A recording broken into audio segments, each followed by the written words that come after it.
Hello and welcome live from New Delhi. You're watching DD India Live. I'm Gautam Roy, and coming up in the next 30 minutes. India's Prime Minister Narendra Modi is set to reply to the motion of thanks in the President's address in Parliament shortly.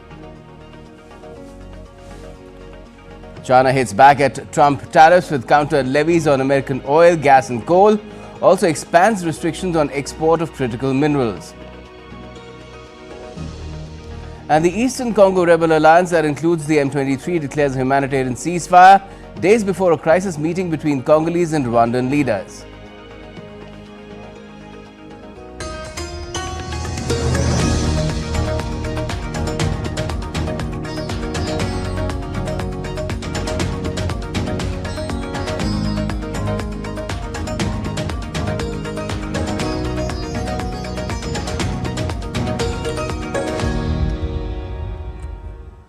First up, India's Prime Minister Narendra Modi will respond to the motion of thanks to the President's address in the Lok Sabha, or the lower house of the Indian Parliament, in just a short while from now, any moment really. Lok Sabha, or the lower house, continues discussion on the motion of thanks to the President's address in a joint sitting of both houses of Parliament that was done on the first day of the opening of the budget session. Participating in the discussion, leaders across party lines replied on the motion of thanks. Samajwadi Party MP Akhilesh Yadav said that the country, with its vast potential and resources, has not been able to exploit its true manufacturing potential under the current regime. BJP MP Sanjay Jaiswal highlighted various achievements of the government and said that while the discussion has to focus on what the President of India has said during her speech, most of the opposition members have been talking about issues irrelevant to the topic. In the Rajya Sabha, which is the upper house of India's Parliament, a discussion on the motion of thanks on the President's address is also being carried forward. Participating in the discussion, a senior leader of BJP, Bansi Lal Gurjar, said that India is encouragingly moving towards or forward on the path of development and prosperity under Prime Minister Modi's leadership. And now let's get you all the latest from the Mahakumbh, the largest gathering of humans anywhere on the planet.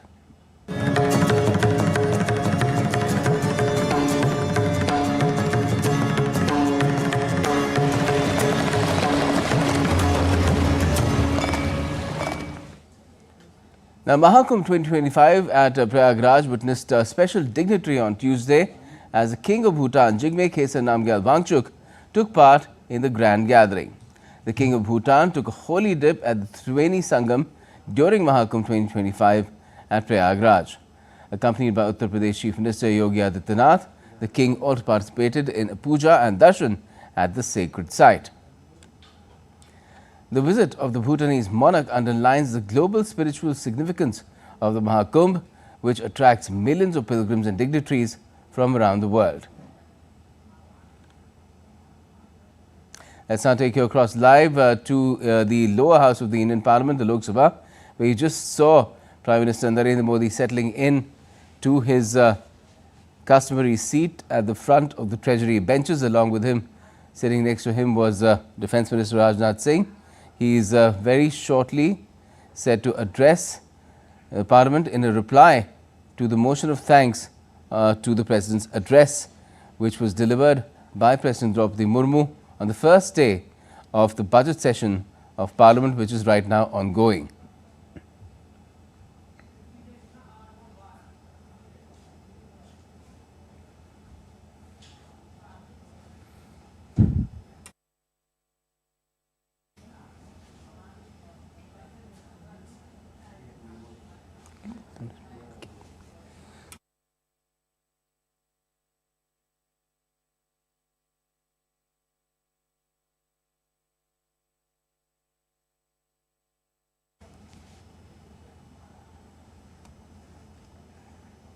As I mentioned, this is the budget session of Parliament that is ongoing, and there's a tradition in the Indian Parliament that on the first day of the budget session, it's the President who addresses both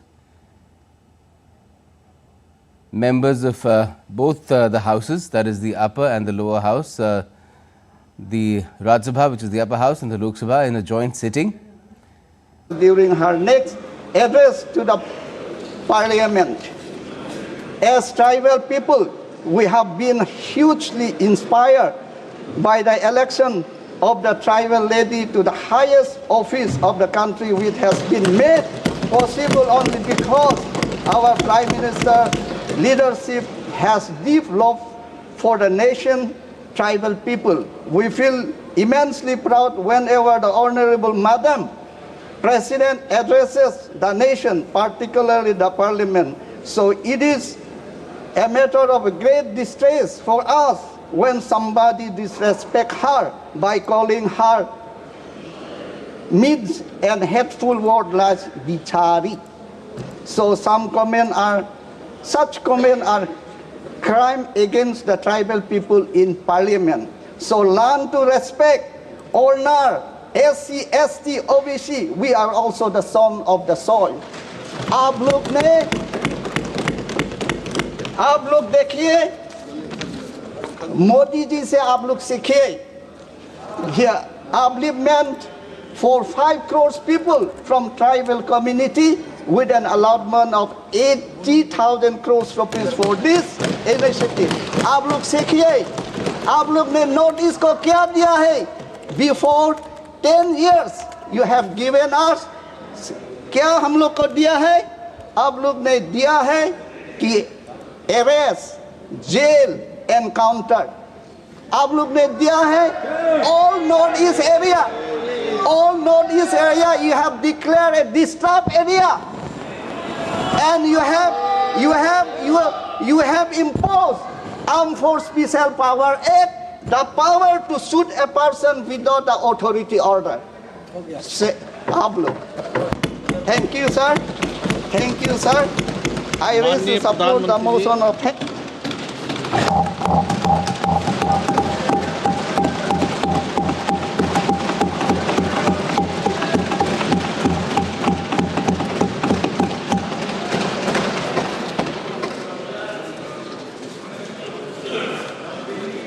आदरणीय सभापति जी,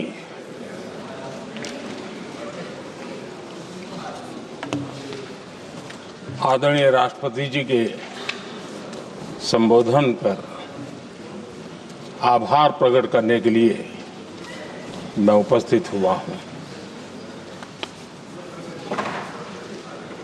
कल और आज, कल तो रात देर तक सभी माननीय सांसदों ने अपने विचारों से इस आभार प्रस्ताव को समृद्ध किया। कई माननीय अनुभवी सांसदों ने भी अपने विचार प्रकट किए और स्वाभाविक है कि लोकतंत्र की परंपरा भी है, जहां आवश्यकता था वहां प्रशंसा हुई, जहां परेशानी थी वहां कुछ नकारात्मक बातें भी हुई, लेकिन ये बहुत स्वाभाविक है। अध्यक्ष जी, मेरे लिए बहुत बड़ा सौभाग्य है कि देश की जनता ने मुझे 14वीं बार इस जगह पर बैठ करके राष्ट्रपति जी के उद्बोधन को आभार व्यक्त करने के लिए अवसर दिया है, और इसलिए मैं आज जनता जनार्दन का भी बड़े आदर के साथ आभार व्यक्त करना चाहता हूं। और सदन में चर्चा में जिन जिन लोगों ने हिस्सा लिया, चर्चा को समृद्ध किया, उन सब का भी मैं आभार व्यक्त करता हूं। आदरणीय सभापति जी, हम 2025 में हैं। एक प्रकार से 21वीं सदी का 25% हिस्सा बीत चुका है।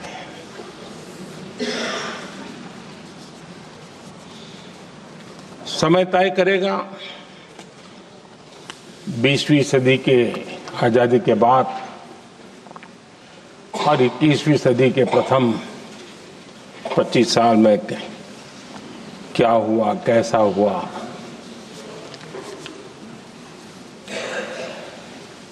लेकिन इस राष्ट्रपति जी के संबोधन में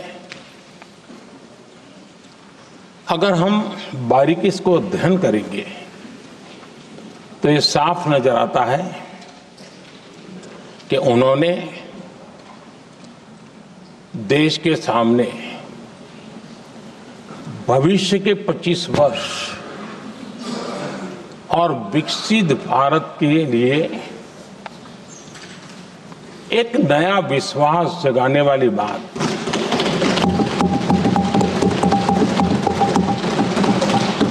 एक प्रकार से आदरणीय राष्ट्रपति जी का ये उद्बोधन विकसित भारत के संकल्प को मजबूती देने वाला है, नया विश्वास पैदा करने वाला है और जन सामान्य को प्रेरित करने वाला है। आदरणीय सभापति जी, सारे अध्ययन बार बार ये कह चुके हैं कि गत 10 वर्ष में देश की जनता ने हमें सेवा करने का मौका दिया। 25 करोड़ देशवासी गरीबी को परास्त करके गरीबी से बाहर निकले।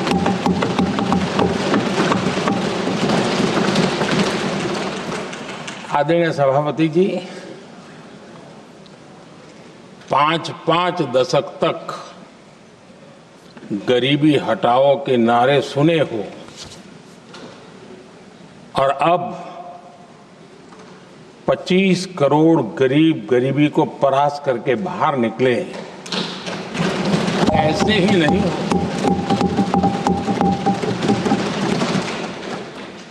योजनाबद्ध तरीके से, समर्पित भाव से, अपनेपन की पूरी संवेदनशीलता के साथ जब गरीबों के लिए जीवन खपाते हैं ना, तब ये होता है। आदरणीय सभापति जी, जब जमीन से जुड़े लोग जमीन की सच्चाई को जानते हुए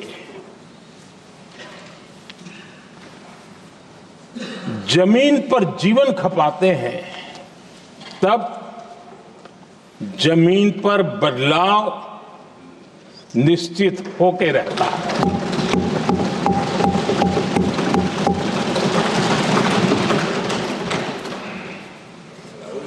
आदरणीय सभापति जी, हमने गरीब को झूठे नारे नहीं, हमने सच्चा विकास दिया।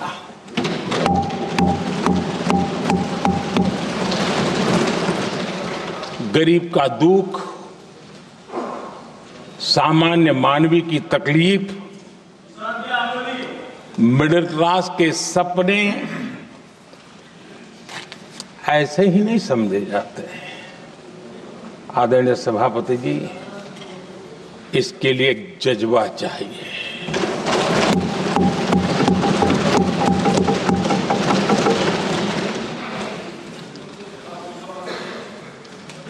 और मुझे दुख के साथ कहना है कि कुछ लोगों में ये है ही नहीं।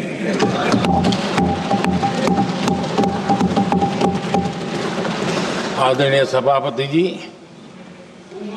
बारिश के दिनों में कच्ची छत, फुसकी, प्लास्टिक की चादर वाली छत, उससे नीचे जीवन गुजारना कितना मुश्किल होता है। पल पल सपने रौंद दिए जाते हैं, ऐसे पल होते हैं।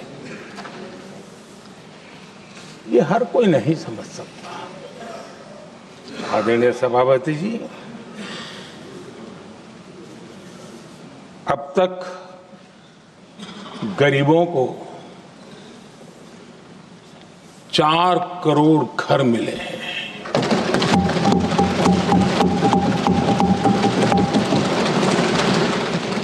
जिसने उस जिंदगी को जिया है ना, उसे समझ होती है कि पक्की छत वाला घर मिलने का मतलब क्या होगा। आदरणीय सभापति जी, एक महिला जब खुले में शौच जाने के लिए मजबूर हो जाती है, वो या तो सूर्योदय के पहले या सूर्यास्त के बाद, कठिनाइयों के झेलने के बाद इस छोटा सा अपना नित्य कर्म करने के लिए निकल सकती है। तब उसे क्या तकलीफ होती थी, ऐसे लोग समझ नहीं सकते। आदरणीय सभापति जी, हमने 12 करोड़ से ज्यादा शौचालय बनाकर बहनों बेटियों की मुश्किलें दूर की।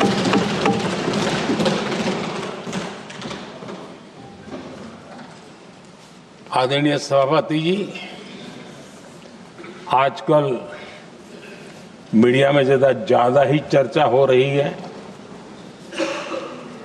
सोशल मीडिया में और अधिक हो रही है। कुछ नेताओं का फोकस घरों में जकूजी पर, स्टाइलिश शावर्स पर, लेकिन हमारा फोकस तो हर घर जल पहुंचाने पर है।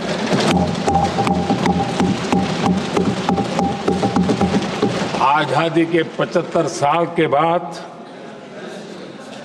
देश में 75% करीब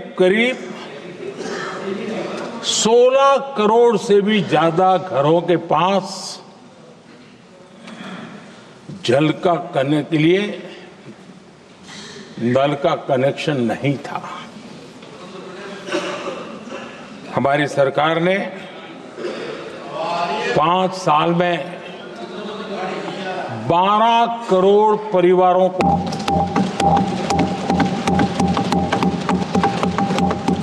घरों में नल से जल देने का काम किया है और काम तेजी से आगे भी बढ़ रहा है। आदरणीय सभापति जी, हमने गरीबों के लिए इतना काम किया और इसके कारण आदरणीय राष्ट्रपति जी ने अपने अभिभाषण में इसका विस्तार से वर्णन किया है। जो लोग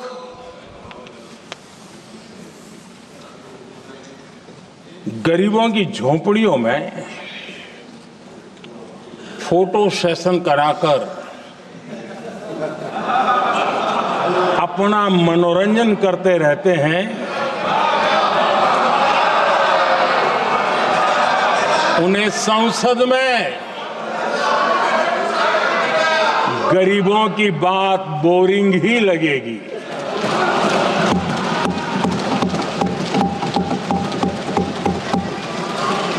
आदरणीय सभापति जी, मैं उनका गुस्सा समझ सकता हूं।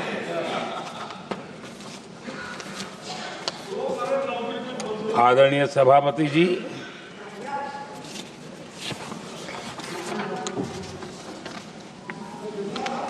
समस्या की पहचान करना एक बात है, लेकिन अगर जिम्मेवारी है तो समस्या की पहचान कर करके छूट नहीं सकते। उसके समाधान के लिए समर्पित भाव से प्रयास करना होता है। हमने देखा है और पिछले 10 साल के हमारे काम को देखा होगा और राष्ट्रपति जी के अभिभाषण में भी देखा होगा। हमारा प्रयास समस्या की समाधान का रहता है और हम समर्पित भाव से प्रयास करते हैं। आदरणीय सभापति जी, हमारे देश में एक प्रधानमंत्री हुआ करते थे।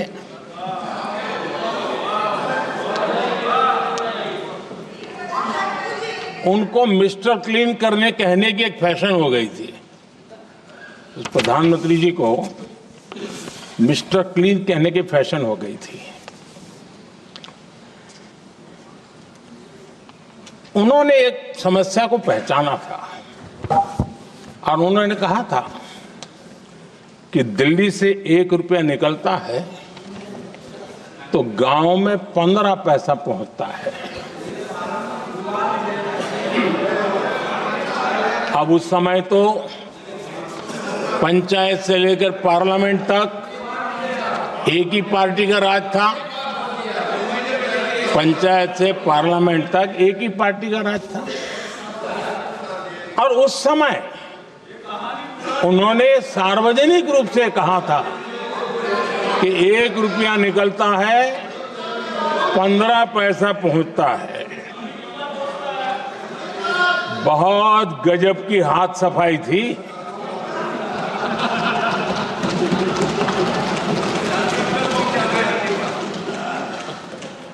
पंद्रह पैसा किसके पास जाता था, ये देश का सामान्य मानवी भी आसानी से समझ सकता है।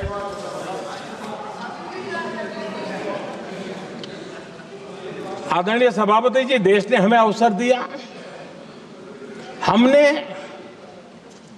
समाधान खोजने का प्रयास किया। हमारा मॉडल है बचत भी विकास भी। जनता का पैसा जनता के लिए। हमने जनधन, आधार, मोबाइल की जेम ट्रिनिटी बनाई और डीबीटी से डायरेक्ट बेनिफिट ट्रांसफर ये देना शुरू किया। आदरणीय सभापति जी, हमारे कार्यकाल में हमने 40 लाख करोड़ रुपया सीधा जनता जनार्दन के खाते में जमा किया। आदरणीय सभापति जी, इस देश का दुर्भाग्य देखिए, सरकारें कैसी चलाई गई, किसके लिए चलाई गई। माननीय सदस्य, मैं सबसे आपसे आग्रह कर रहा हूं, आप सदन की गरिमा बनाए रखें। बैठे बैठे कोई माननीय सदस्य टिप्पणी नहीं करे, उचित नहीं है, ये गलत तरीका है आपका। ये सदन की मर्यादा नहीं है आपकी। आप प्रोटेक्ट करना चाहते हो उनको इस तरीके से, गलत तरीका, ये गलत तरीका है। आप बैठे बैठे टिप्पणी करना चाहते हैं।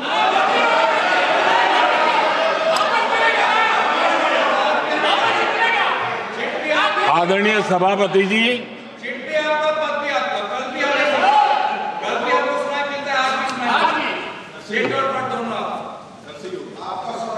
जब ज्यादा बुखार चढ़ जाता है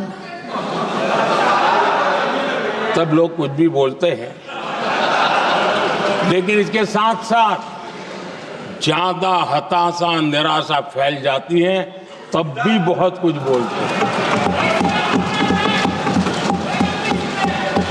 आदरणीय सभापति जी, जिनका जन्म नहीं हुआ था, जो भारत की इस धरती पर अवतरित नहीं हुए थे, ऐसे 10 करोड़ फर्जी लोग सरकारी खजाने से अलग अलग योजनाओं का फायदा ले रहे थे। आदरणीय सभापति जी, सही को अन्याय न हो इसलिए राजनीतिक फायदा नुकसान की परवाह किए बिना हमने इन 10 करोड़ फर्जी नामों को हटाया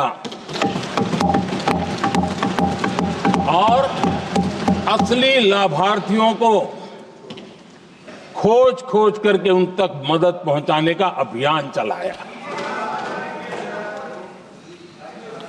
आदरणीय सभापति जी, ये 10 करोड़ फर्जी लोग जब हटे और भिन्न भिन्न योजनाओं का हिसाब लगाएं तो करीब करीब 3 लाख करोड़ रुपया गलत हाथों से जाने से बच गए। मैं हाथ किसका था ये नहीं कह रहा हूं, गलत हाथों से। आदरणीय सभापति जी,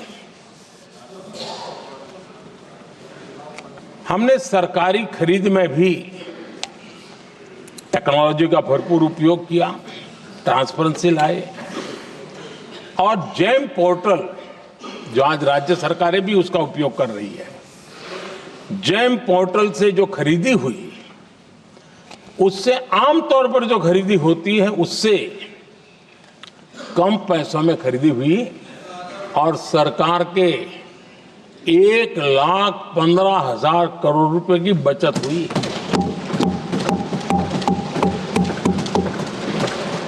आदरणीय सभापति जी, हमारी स्वच्छता अभियान का बहुत मजाक उड़ाया गया, ऐसा जैसे हमने कोई पाप कर दिया, कोई गलती कर दी, न जाने क्या क्या कहा जाता था।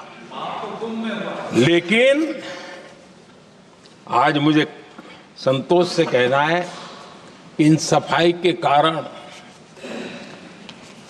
हाल के वर्षों में सिर्फ सरकारी दफ्तरों से जो कबाड़ बेचा गया ना, उसमें 2,300 करोड़ रुपया सरकार को मिले हैं। महात्मा गांधी ट्रस्टीशिप के सिद्धांत की बात करते थे। वो कहते थे कि हम ट्रस्टी हैं, ये संपत्ति जनता जनार्दन की है और इसलिए हम पाई पाई को एक ट्रस्टीशिप के सिद्धांत के आधार पर बचाने की और सही जगह पर उपयोग करने का प्रयास करते हैं। और तब जाकर के स्वच्छता अभियान से कबाड़ बेचकर 2,300 करोड़ रुपया देश की सरकार के खजाने में आ रहा है।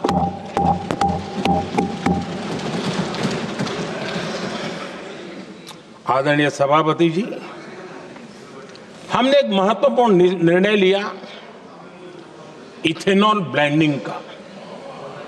हम जानते हैं हम एनर्जी इंडिपेंडेंट नहीं है, हमें बाहर से लाना पड़ता है। जब इथेनॉल ब्लेंडिंग किया और हमारे पेट्रोल डीजल की आय कम हुई, उस एक निर्णय से 1 लाख करोड़ रुपए का फर्क पड़ा है। और ये पैसे करीब करीब 1 लाख करोड़ रुपया किसानों की जेब में गया है। आदरणीय सभापति जी, मैं बचत की तो बात कर रहा हूं, लेकिन पहले अखबारों की हेडलाइन हुआ करती थी, इतने लाख के घोटाले, इतने लाख के घोटाले, इतने लाख के घोटाले। 10 साल हो गए, ये घोटाले न कर करके, घोटाले न होने से भी देश के लाखों करोड़ रुपए बचे हैं जो जनता जनार्दन की सेवा में लगे हैं। आदरणीय सभापति जी, हमने ये जो अलग अलग कदम उठाए उससे लाखों करोड़ रुपए की बचत हुई, लेकिन उन पैसों का उपयोग हमने शीश महल बनाने के लिए नहीं किया।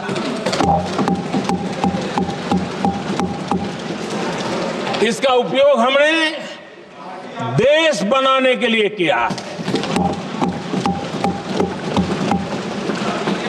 इंफ्रास्ट्रक्चर का बजट 10 साल पहले 1,80,000 करोड़ था, हमारे आने से पहले। आदरणीय सभापति जी, आज 11 लाख करोड़ रुपया इंफ्रास्ट्रक्चर का बजट, और इसलिए राष्ट्रपति जी ने भारत की नींव कैसी मजबूत हो रही है इसका वर्णन इसमें किया है। रोड हो, हाईवे हो, रेलवे हो, ग्राम सड़क हो, इन सभी कामों के लिए विकास की एक मजबूत नींव रखी गई है। आदरणीय सभापति जी,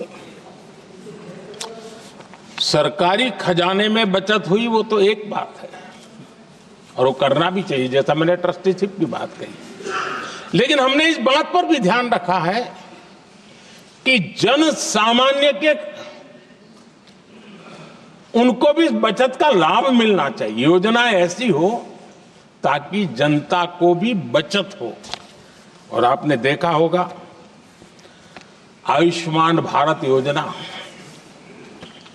बीमारी के कारण सामान्य मानवी को जो खर्च होता था, अब तक जिन लोगों ने इसका बेनिफिट लिया है उसी के हिसाब से मैं कहता हूं कि करीब करीब देशवासियों का आयुष्मान योजना का बेनिफिट लेते के कारण जो खर्चा उनको अपने जेब से करना पड़ता, वैसे 1,20,000 करोड़ रुपया जनता जनार्दन के बचे हैं।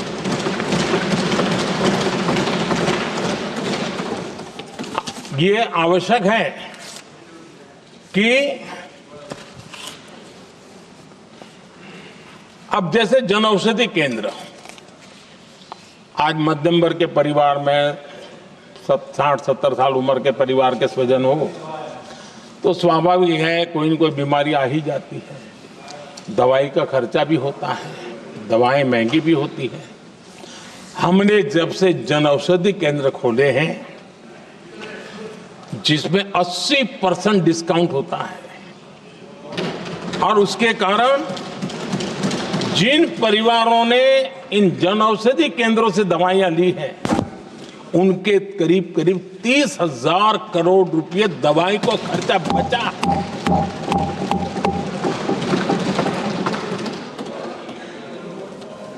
आदरणीय अध्यक्ष जी, यूनिसेफ का भी अनुमान है, उनका कहना है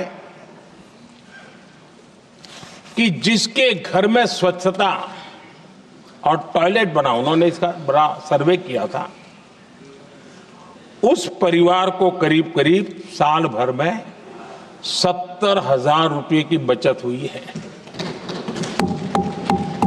स्वच्छता अभियान कहो, टॉयलेट बनाने का काम कहो, शुद्ध जल पहुंचाने का काम करो, कितना बड़ा फायदा हमारे सामान्य परिवार को हो रहा है। आदरणीय अध्यक्ष जी, नल से जल, मैंने प्रारंभ में उसका उल्लेख किया। WHO की एक रिपोर्ट आई है। WHO का कहना है कि नल से जल शुद्ध पानी मिलने के कारण उन परिवारों में जो अन्य बीमारियों के खर्चे होते थे, औसत 40,000 रुपया परिवार का बचा है।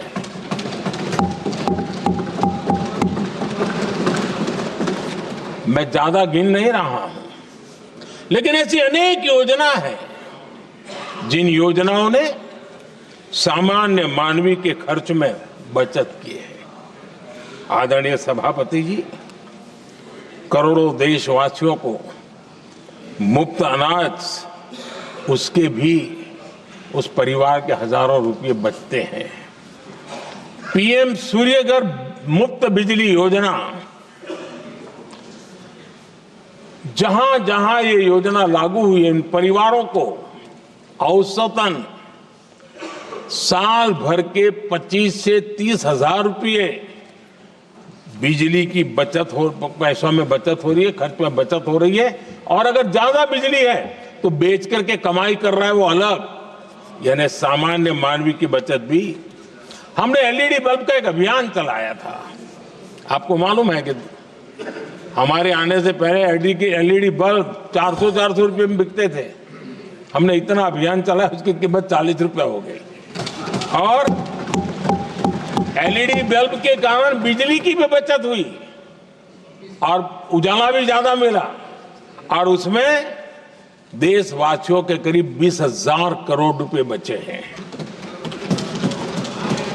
आदरणीय सभापति जी, जिन किसानों ने सॉइल हेल्थ कार्ड का वैज्ञानिक तरीके से उपयोग किया है, उनको बहुत फायदा हुआ है। और ऐसे किसानों को प्रति एकड़ 30,000 रुपये की बचत हुई है। आदरणीय अध्यक्ष जी, बीते 10 साल में इनकम टैक्स को कम करके भी हमने मिडिल क्लास की बचत को बढ़ाने का काम किया है। आदरणीय अध्यक्ष जी, 2014 के पहले ऐसे बम गोले फेंके गए, बंदूक की ऐसी गोलियां चलाई गई कि देशवासियों का जीवन छलनी कर दिया गया था। हमने धीरे धीरे उन घावों को भरते भरते आगे बढ़े।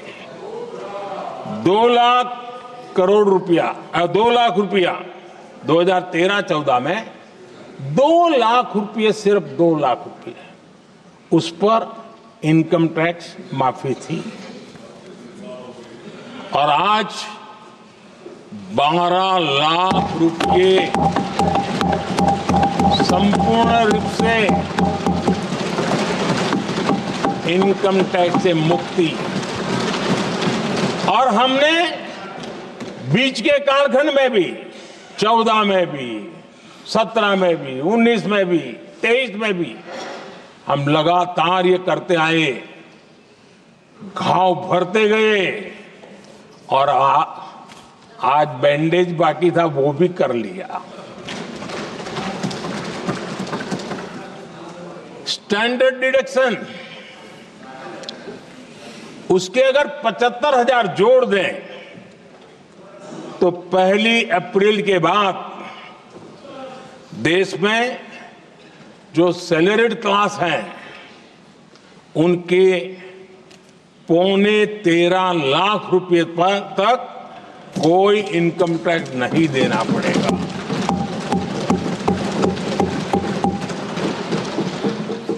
आदरणीय सभापति जी, आप जिस समय युवा मोर्चा में काम करते थे, तब एक बात आप सुनते होंगे, पढ़ते भी होंगे। एक प्रधानमंत्री आए दिन 21वीं सदी बोला करते थे। एक प्रकार से रट गया था, तकिया कलाम जैसा हो गया था, तो बोलते थे 21वीं सदी। जब इतनी बार बोला जाता था तो उस समय टाइम्स ऑफ इंडिया में आर.के. लक्ष्मण ने एक बड़ा शानदार कार्टून बनाया था। वो कार्टून बड़ा इंटरेस्टिंग था। उस कार्टून में एक हवाई जहाज है, एक पायलट है। अब उन्होंने पायलट क्यों पसंद किया वो तो मुझे मालूम नहीं। कुछ पैसेंजर बैठे थे और हवाई जहाज एक ठेले पे रखा हुआ था और मजदूर ठेले को धक्का मार रहे थे और 21वीं सदी लिखा हुआ था। वो कार्टून उस समय तो मजाक लग रहा था, लेकिन आगे चल करके वो सच सिद्ध हो गया। आदरणीय अध्यक्ष जी, ये कटाक्ष था जमीनी सच्चाई से तब के प्रधानमंत्री कितने कटे उठे थे और हवाई बातों में लगे हुए थे, इसका वो जीता जागता प्रदर्शन करने वाला कार्टून है।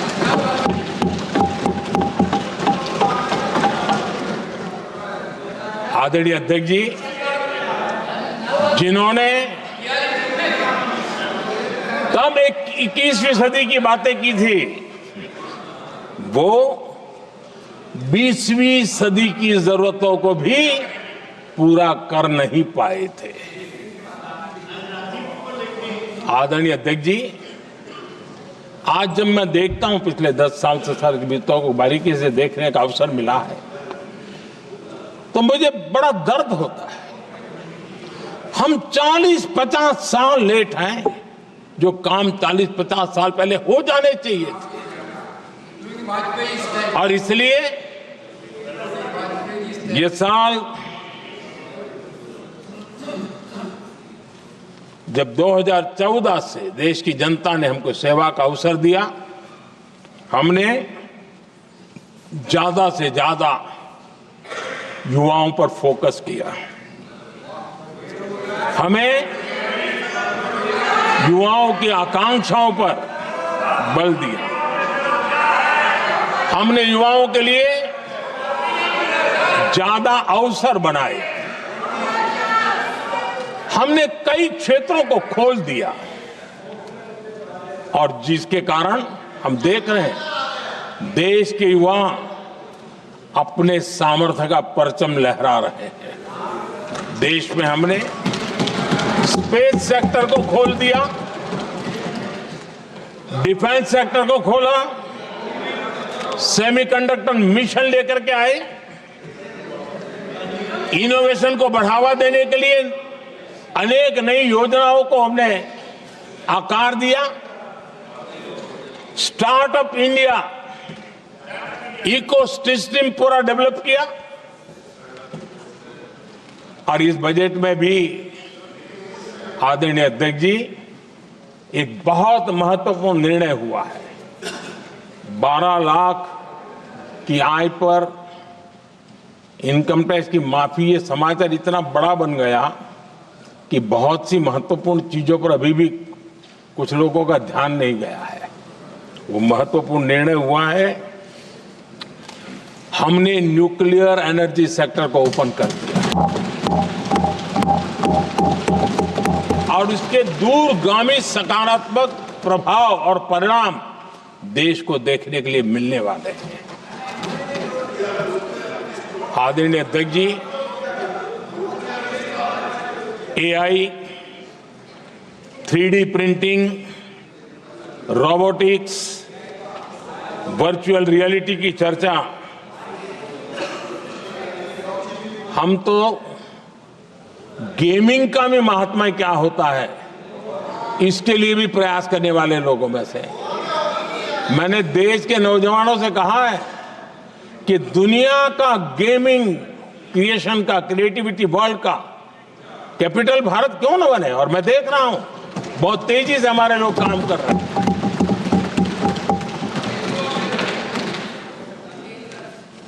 कुछ लोगों को अब जब एआई की बात होती है, कुछ लोगों को अब ये शब्द फैशन में है तो बोला जाता है, लेकिन मेरे लिए सिंगल एआई नहीं है, डबल एआई। भारत की डबल ताकत है। एक एआई आर्टिफिशियल इंटेलिजेंस, दूसरा एआई एस्पिरेशनल इंडिया।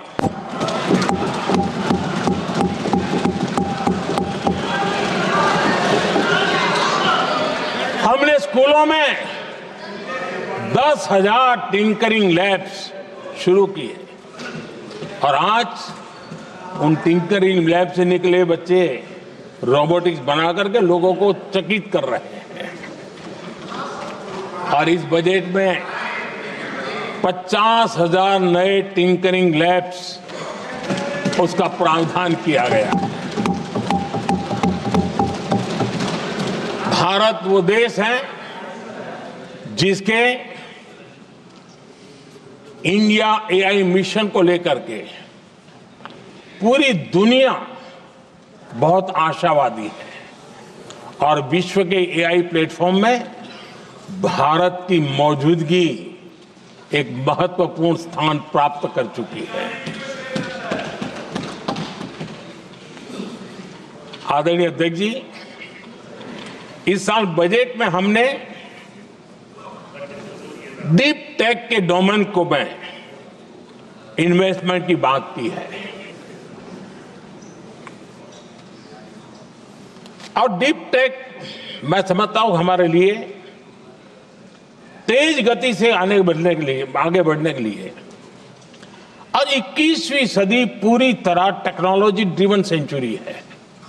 ऐसे में हमारे लिए आवश्यक है कि भारत डीप टेक के क्षेत्र में बहुत तेजी से आगे बढ़े। आदरणीय अध्यक्ष जी, हम लगातार युवा भविष्य को ध्यान में रखते हुए काम कर रहे हैं, लेकिन कुछ दल हैं जो लगातार युवाओं के साथ धोखा कर रहे हैं, उन्हें धोखा दे रहे हैं। ये दल चुनाव के दरमियान ये भत्ता देंगे, वो भत्ता देंगे, वादा तो करते हैं लेकिन पूरा नहीं करते हैं। ये दल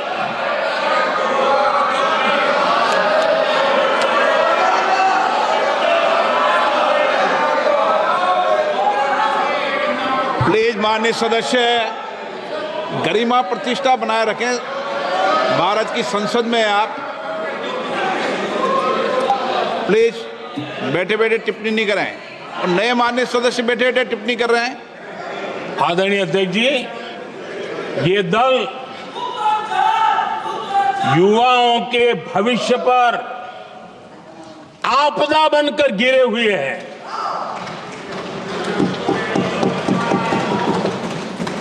आदरणीय अध्यक्ष जी, हम कैसे काम करते हैं ये हरियाणा में अभी अभी देश ने देखा है। बिना खर्ची, बिना पर्ची नौकरी देने का वादा किया था। सरकार बनते ही नौकरी मिल गई नौजवानों को। हम जो कहते हैं उसी का परिणाम है। आदरणीय अध्यक्ष जी, हरियाणा में तीसरी बार भव्य विजय और हरियाणा में के इतिहास में तीसरी बार विजय, ये अपने आप में ऐतिहासिक घटना है। आदरणीय अध्यक्ष जी, महाराष्ट्र में भी ऐतिहासिक परिणाम, जनता जनार्दन के आशीर्वाद। महाराष्ट्र के इतिहास में सत्ता पक्ष के पास इतनी सीटें पहली बार ये जनता जनार्दन के आशीर्वाद से हम करके आए हैं।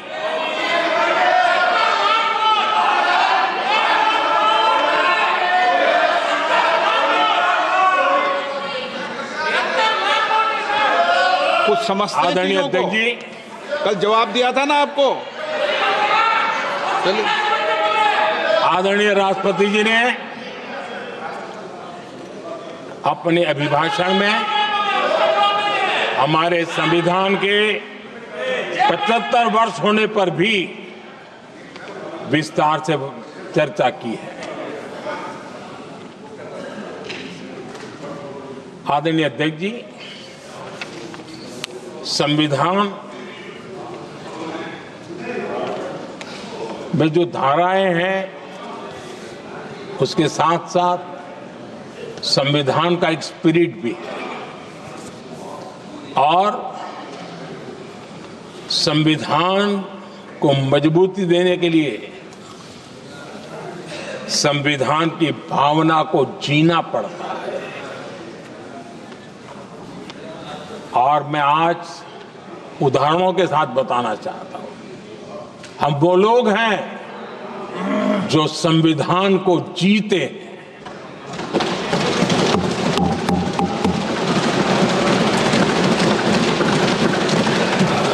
आदरणीय अध्यक्ष महोदय, हमारे यहां ये बात सही है, परंपरा है कि राष्ट्रपति जी जब उद्बोधन करते हैं तो उस सरकार के उस साल के कार्यकाल का ब्यौरा देते हैं।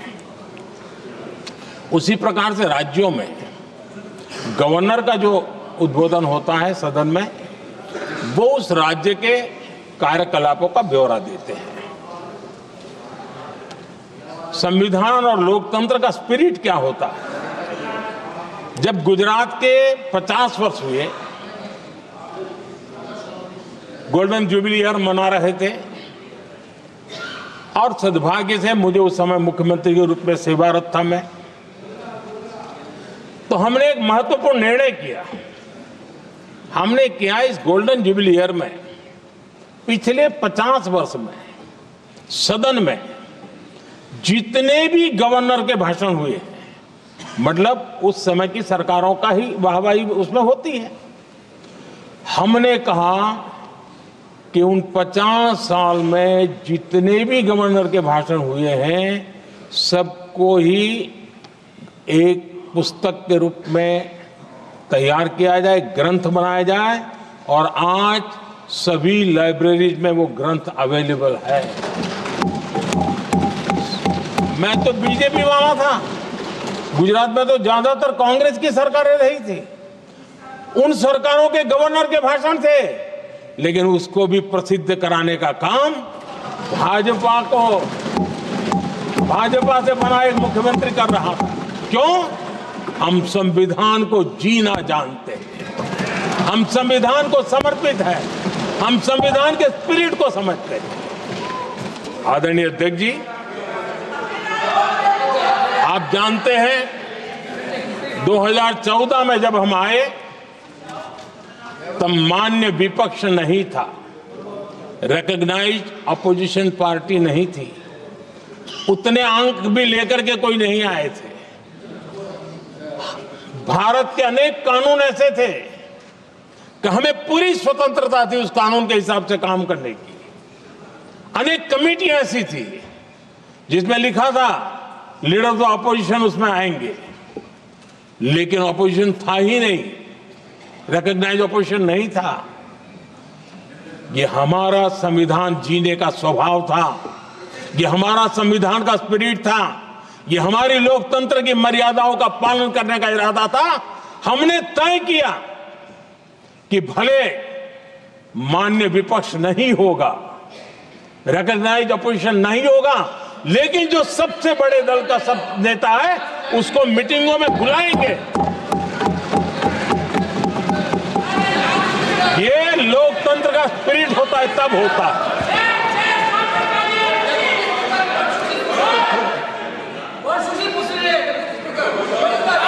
चुनाव आयोग की कमेटियां, आदरणीय अध्यक्ष जी, पहले तो प्रधानमंत्री फाइल करके निकालते थे, ये हम हैं जिसने अपोजिशन के लीडर को भी उस कमेटी में बिठाया है।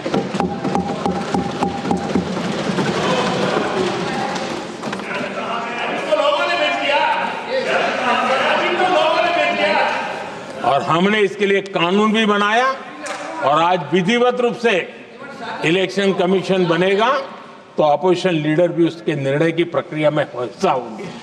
ये काम हम करते हैं और ये मैंने पहले करने का हम इसलिए करते हैं कि हम संविधान को जीते हैं। आदरणीय अध्यक्ष जी, दिल्ली में आपको कई स्थान ऐसे मिलेंगे जहां कुछ परिवारों ने अपने म्यूजियम बना करके रखे हुए हैं।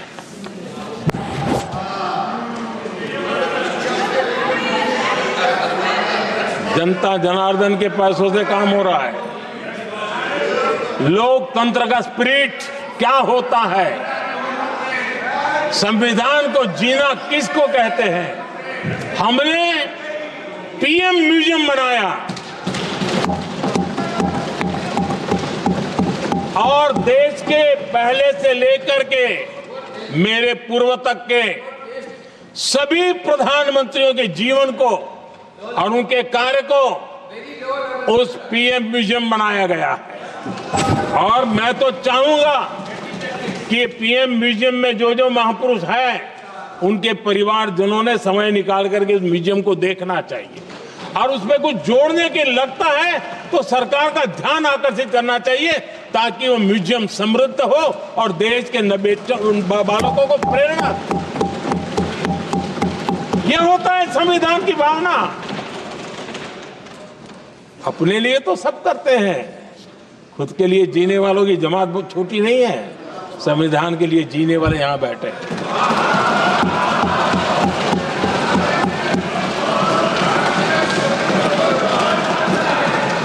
आदरणीय अध्यक्ष जी, जब सत्ता सेवा बन जाए तो राष्ट्र निर्माण होता है। जब सत्ता को विरासत बना दिया जाए तब लोकतंत्र खत्म हो जाता है।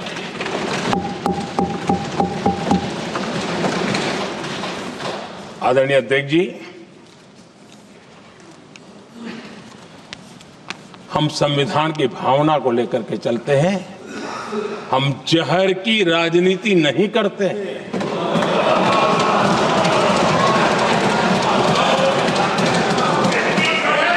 हम देश की एकता को सर्वोपरि रखते हैं और इसलिए सरदार वल्लभ भाई पटेल का दुनिया का सबसे ऊंचा स्टैच्यू बनाते हैं और स्टैच्यू ऑफ यूनिटी देश को जोड़ने का जिस महापुरुष ने काम किया उसका हम स्मरण करते हैं। और वो भाजपा के नहीं थे, वो जनसंघ के नहीं थे। हम संविधान को जीते हैं, इसलिए इस सोच से आगे बढ़ते हैं।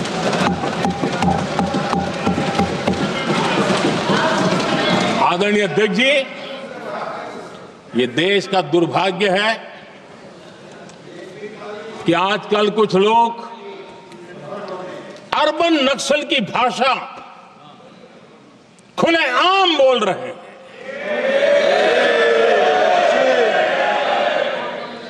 और अर्बन नक्सल जिन बातों को बोलते हैं, इंडियन स्टेट के सामने मोर्चा लेना, ये अर्बन नक्सल की भाषा बोलने वाले इंडियन स्टेट के खिलाफ लड़ाई की घोषणा करने वाले न संविधान को समझ सकते हैं, न देश की एकता को समझ सकते हैं।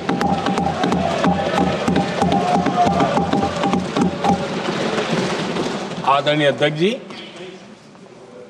7 दशक तक जम्मू एंड कश्मीर और लद्दाख उसे संविधान के अधिकारों से वंचित रखा गया।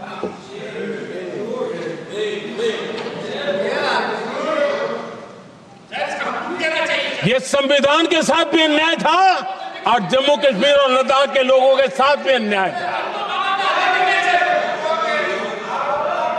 हमने आर्टिकल 370 की दीवार गिरा दी। अब जम्मू कश्मीर और लद्दाख के उन राज्यों को, देशवासियों को जो अधिकार हैं, वो अधिकार उनको मिल रहे हैं।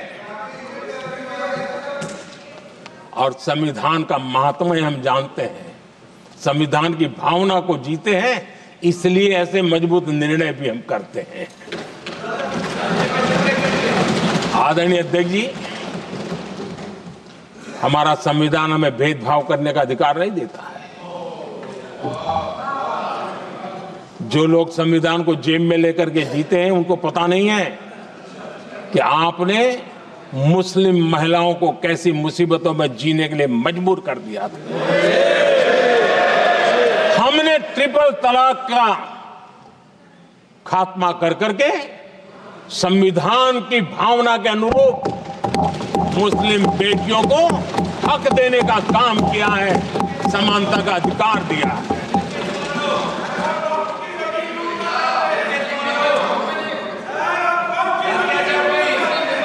जब भी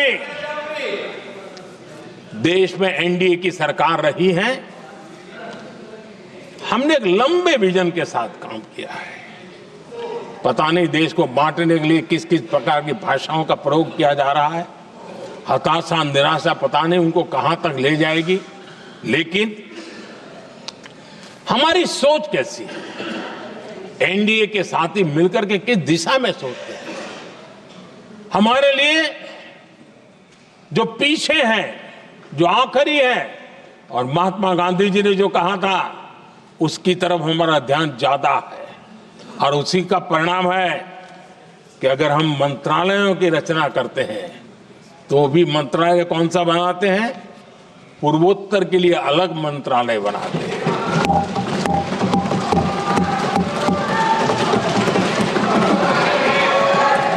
हम देश में इतने साल हो गए, अटल जी आए तब तक किसी को समझ नहीं आया था। भाषण तो देते रहते हैं। आदिवासियों के लिए अलग मंत्रालय एनडीए ने बनाया। आदरणीय अध्यक्ष जी, हमारे दक्षिण के राज्य समुद्री तट से जुड़े हैं। हमारे पूर्व के कई राज्य समुद्री तट से जुड़े हैं। वहां के समाज में फिशरीज का काम और फिशरमैन की संख्या बहुत बड़ी तादाद में है। उनका भी ख्याल रखना चाहिए। और जमीन के भीतर के छोटे पानी के जो इलाके रहते हैं, वहां भी फिशरमैन के रूप में काम करने वाले समाज के आखिरी तबके के लोग हैं। ये हमारी सरकार है जिन्हें फिशरीज के लिए अलग मंत्रालय बनाया।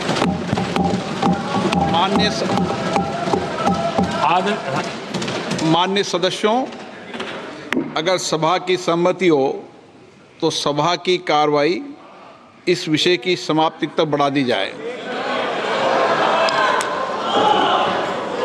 माननीय प्रधानमंत्री जी।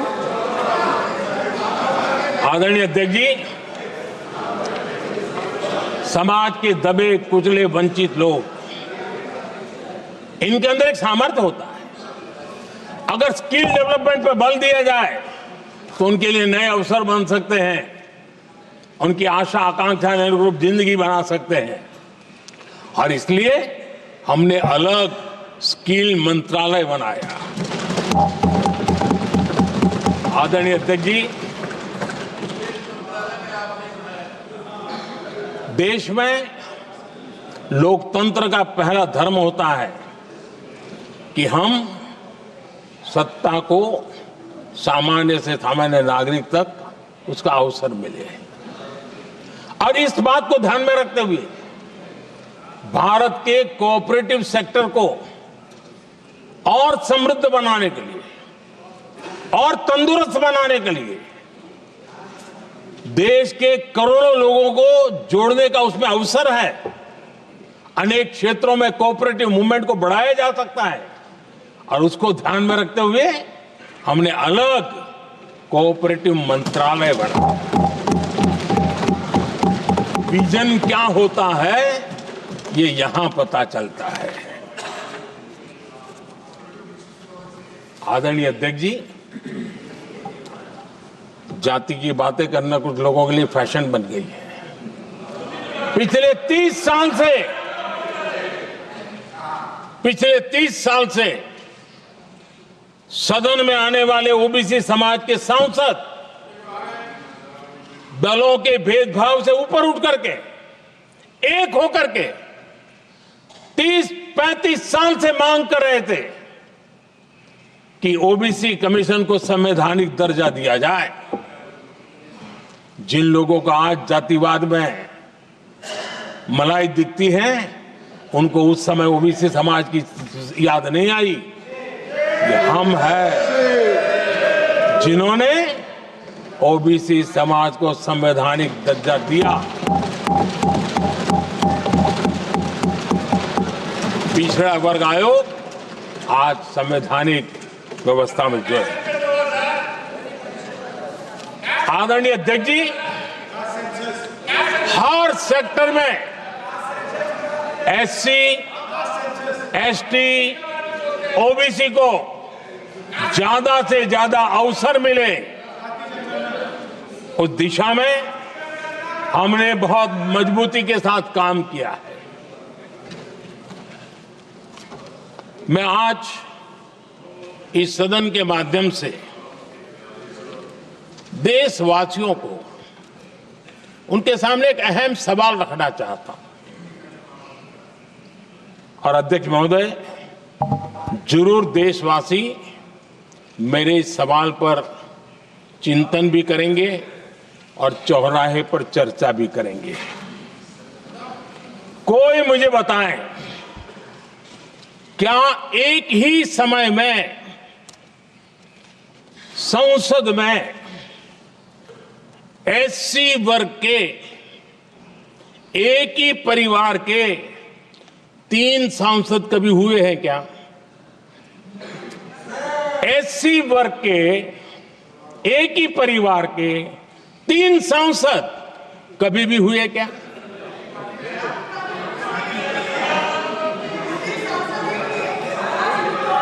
मैं दूसरा सवाल पूछता हूं,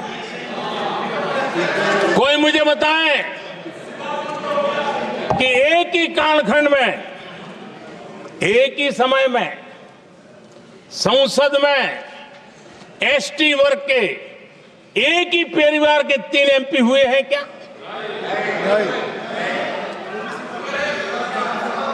आदरणीय अध्यक्ष जी, कुछ लोगों की वाणी और व्यवहार में कितना फर्क होता है, मेरे एक सवाल के जवाब में मिला।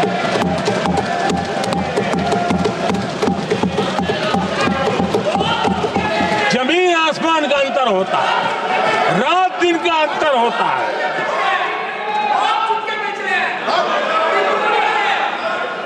आदरणीय अध्यक्ष जी, हम एससी एसटी समाज को कैसे सशक्त कर रहे हैं? आदरणीय अध्यक्ष जी, समाज में तनाव पैदा किए बिना एकता की भावना को बरकरार रखते हुए समाज के वंचितों का कल्याण कैसे किया जाता है, इसका मैं एक उदाहरण देता हूं।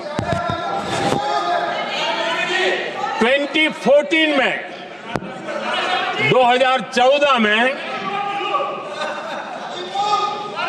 2014 से पहले हमारे देश में मेडिकल कॉलेजों की संख्या 387 थी। 2014 के पहले मेडिकल कॉलेज की संख्या 387 थी। आज 780 मेडिकल कॉलेज हैं।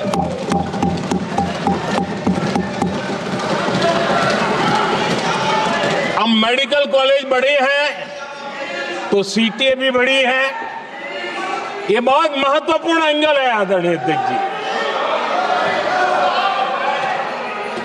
और इसलिए कॉलेजें बड़ी हैं, सीटें भी बड़ी हैं।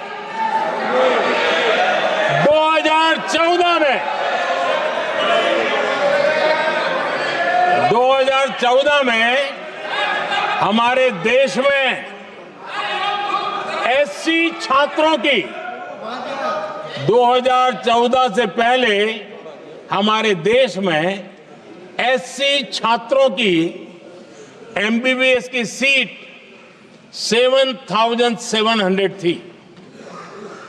हमारे आने से पहले दलित समाज के हमारे 7,700 युवा डॉक्टर बनने की संभावना थी। 10 साल हमने काम किया, आज संख्या बढ़कर एससी समाज के 17,000 एमबीबीएस डॉक्टर की व्यवस्था की है। कहां 7,700 कहां 17,000? अगर दलित समाज का कोई कल्याण का और समाज में तनाव लाए बिना एक दूसरे के सम्मान को बढ़ाते हुए, आदरणीय अध्यक्ष जी, 2014 के पहले एसटी छात्रों के लिए एमबीबीएस की सीटें 3,800 थी। आज ये संख्या बढ़कर लगभग 9,000 हो गई है।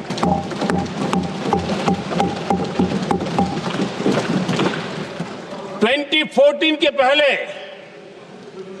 ओबीसी के छात्रों के लिए एमबीबीएस में 14,000 से भी कम, 14,000 से भी कम सीटें थी। आज इनकी संख्या लगभग 32,000 हो गई है। ओबीसी समाज के 32,000 एमबीबीएस डॉक्टर बनेंगे। आदरणीय अध्यक्ष महोदय, पिछले 10 साल में हर सप्ताह एक नई यूनिवर्सिटी बनी है।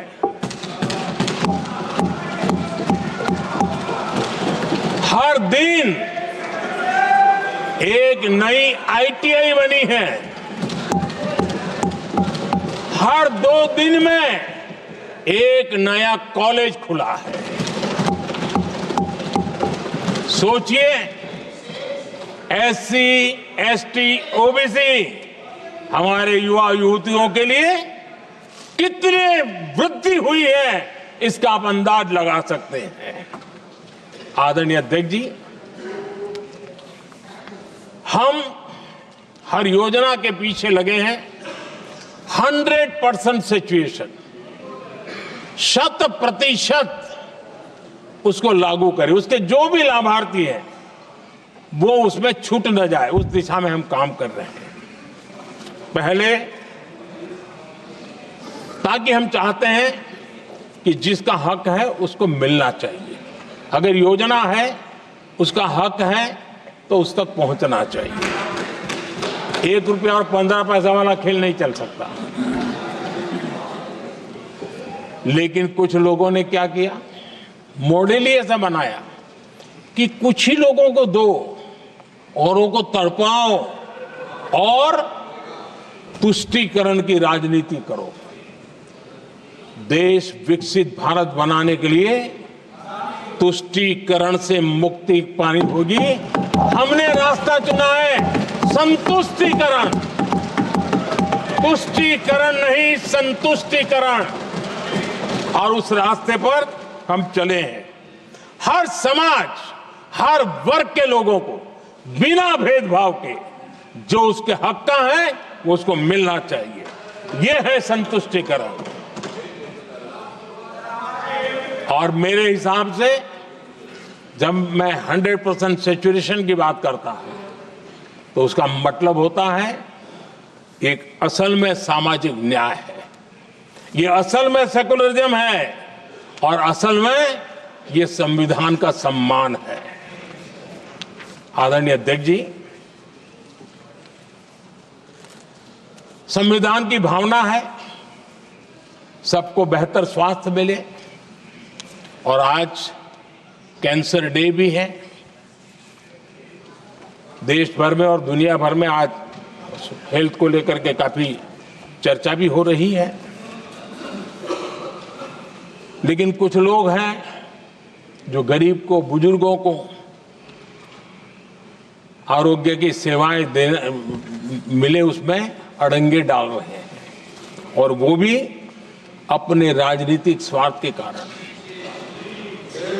आज आयुष्मान से देश के 30,000 अस्पताल जुड़े हैं और अच्छे स्पेशलाइज्ड प्राइवेट अस्पताल जुड़े हैं, जहां आयुष्मान कार्ड वाले को मुफ्त इलाज मिलता है। लेकिन कुछ राजनीतिक दलों ने अपने संकुचित मानस के कारण, कुनीतियों के कारण गरीबों के लिए इन अस्पतालों के दरवाजे बंद करके रखे हुए हैं और इसका नुकसान कैंसर के मरीजों को उठाना पड़ा है। पिछले दिनों पब्लिक हेल्थ जर्नल लैंसेट की स्टडी आई है। उसका कहना है कि आयुष्मान योजना से समय पर कैंसर का इलाज शुरू हो रहा है। सरकार कैंसर की जांच कराने के संबंध में बहुत ही गंभीर है, क्योंकि जितना जल्दी जांच हो, जितना जल्दी ट्रीटमेंट शुरू हो, हम कैंसर पेशेंट को बचा सकते हैं। और लैंसेट ने आयुष्मान योजना को क्रेडिट देते हुए कहा है कि भारत में इस दिशा में बहुत बड़ा काम हुआ है। आदरणीय अध्यक्ष जी, इस बजट में भी हमने कैंसर की दवाइयों को सस्ते करने की दिशा में बहुत बड़ा महत्वपूर्ण कदम उठाया। इतना ही नहीं, एक महत्वपूर्ण जो निर्णय लिया है वो आने वाले दिनों में, और जब आज कैंसर डे है तो मैं जरूर कहना चाहूंगा, सभी माननीय सांसद इसका लाभ ले सकते हैं अपने इलाके के ऐसे मरीजों के लिए। और वो है मरीजों को, आप जानते हैं अस्पताल उतने नहीं होने के कारण भी काफी दिक्कत रहती है बाहर से आने वाले पेशेंट को। 200 डे केयर सेंटर बनाने का निर्णय इस बजट में किया गया। ये डे केयर सेंटर पेशेंट को भी, उसके परिवार को भी बहुत बड़ी राहत देने वाला काम करेगा। आदरणीय अध्यक्ष महोदय जी, राष्ट्रपति जी के भाषण की चर्चा के समय यहां विदेश नीति की भी चर्चा हुई और कुछ लोगों को लगता है जब तक फॉरेन पॉलिसी नहीं बोलते तब तक वो मैच्योर नहीं लगते, इसलिए उनको लगता है फॉरेन पॉलिसी तो बोलना चाहिए फिर भले ही देश का नुकसान हो जाए। मैं ऐसे लोगों को जरा कहना चाहता हूं, अगर उन्हें सच में फॉरेन पॉलिसी सब्जेक्ट में रुचि है और फॉरेन पॉलिसी को समझना है और आगे जाकर के कुछ करना भी है, ये मैं शशि जी के लिए नहीं कह रहा हूं तो मैं ऐसे लोगों को कहूंगा एक किताब जरूर पढ़े। हो सकता है उनको बहुत फिर कहाँ क्या बोलना उतनी समझ हो जाएगी। वो किताब का नाम है JFK's forgotten crisis. JF Kennedy की बात है। JFK's फॉरगॉटन क्राइसिस नाम की किताब है। ये किताब एक प्रसिद्ध फॉरेन पॉलिसी स्कॉलर ने लिखी है और इसमें महत्वपूर्ण घटनाओं का जिक्र है। इस किताब में भारत के पहले प्रधानमंत्री और वो विदेश नीति को भी नेतृत्व करते थे। इस किताब में पंडित नेहरू और अमेरिका के तब के राष्ट्रपति जॉन एफ कैनेडी के बीच हुई चर्चाओं और निर्णयों का भी विस्तार से वर्णन है। जब देश ढेर सारी चुनौतियों का सामना कर रहा था, तब विदेश नीति के नाम पर क्या खेल हो रहा था, उस किताब के माध्यम से सामने आ रहा है। और इसलिए मैं कहूंगा कि जरा ये किताब पढ़िए। आदरणीय अध्यक्ष जी, गोरा है, गोरा है, गोरा है। अब मत बोलो।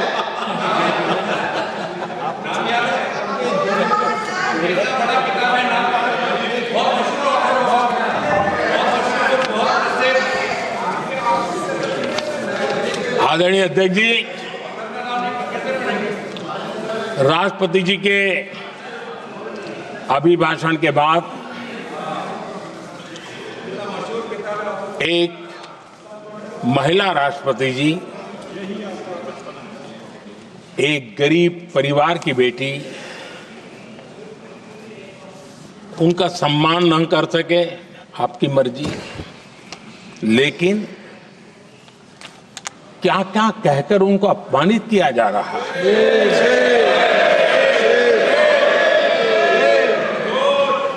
मैं राजनीतिक हताशा निराशा समझ सकता हूं, लेकिन एक राष्ट्रपति के खिलाफ क्या कारण है? क्या कारण है?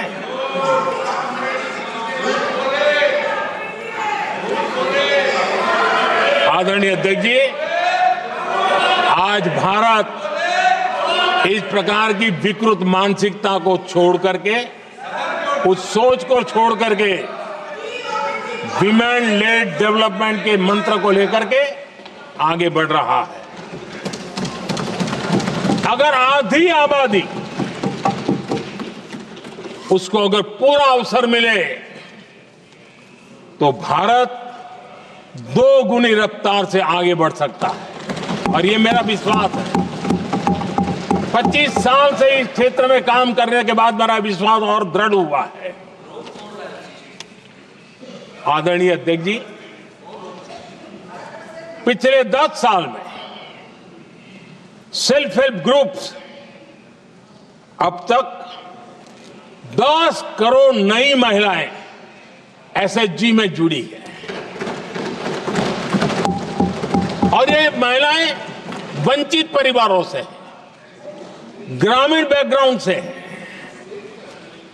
समाज के अंतिम पायदान पर बैठी इन महिलाओं का सामर्थ्य बढ़ा, उनका सामाजिक स्तर भी ऊपर उठा,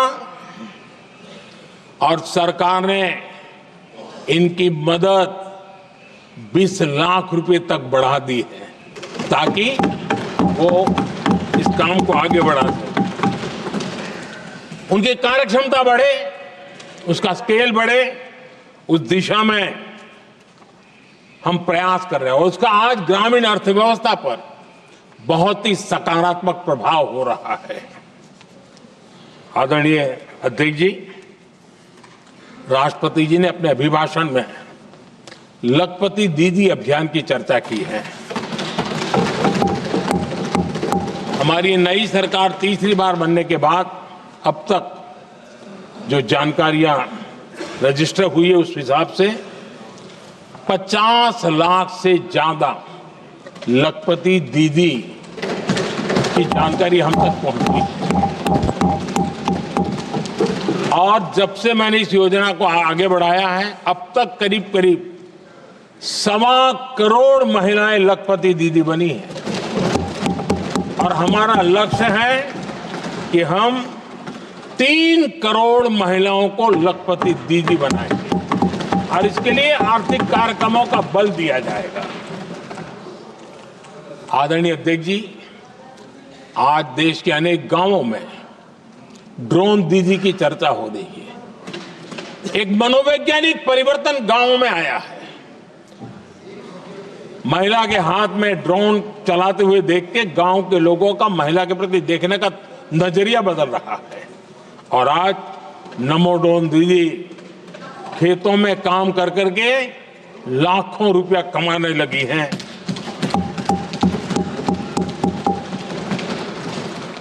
मुद्रा योजना भी नारी शक्ति के लिए, उसके सशक्तिकरण की बहुत बड़ी भूमिका अदा कर रहा है। करोड़ों महिलाएं पहली बार मुद्रा योजना लेकर के उद्योग के अंदर अपने कदम रखे हैं और उद्योगपति की भूमिका में आई है। आदरणीय अध्यक्ष जी, 4 करोड़ परिवारों को जो घर दिए, उसमें से करीब करीब 75% मकान ऐसे हैं जिसके मालिकाना हक महिलाओं को मिला है। आदरणीय अध्यक्ष जी, ये बदलाव 21वीं सदी के सशक्त भारत की नींव रख रहा है। आदरणीय अध्यक्ष जी, विकसित भारत का लक्ष्य ग्रामीण अर्थव्यवस्था उसको सशक्त बिना किए बिना हम विकसित भारत का निर्माण नहीं कर सकते। और इसलिए रूरल इकोनॉमी के हर क्षेत्र को हमने स्पर्श करने का प्रयास किया है। और हम जानते हैं रूरल इकोनॉमी में खेती किसानी का बहुत महत्व रहता है।